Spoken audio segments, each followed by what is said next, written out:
শোলকুপা উপজেলা স্বাস্থ্য কমপ্লেক্সে জনসাধারণ সেবা নিতে যেয়ে কি দুর্ভোগের শিকার হয় শুনুন ভুক্তভোগীর মুখে। আচ্ছা আপা, আপনি হাসপাতালে সেবা নিতে যেয়ে কি সমস্যায় পড়ছেন? সমস্যা, আমি ইমার্জেন্সি রুমের থেকে টিকিট নিয়েছি। টিকিট নেওয়ার পরে এখন দুই ডাক্তার, আপনার শাহনাজ আর কি ভাই জানো কাশেম, এনারা দুইজন মোবাইল টেপতেছে দরজা লাগাইয়ে। আমি যাওয়ার পরে আমি দরজা লক করার পর দরজা খুলেছে, খোলার পরে আমি কাগজটা দিছি, ওনারা কাগজটা আমার কাছে ছুঁড়ে ফেলাই দিয়েছে। ফেলাই দেওয়ার পরে আমার ঘাট ধাক্কা দিয়ে ওনারা বের করে দিয়েছে।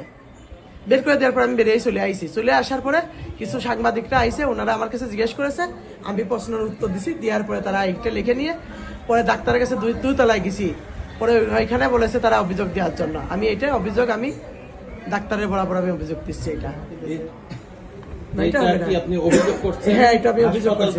হ্যাঁ, অভিযোগ করেছে। সুস্থ বিচার চাই। বিচার চাওয়ার জন্য। হ্যাঁ।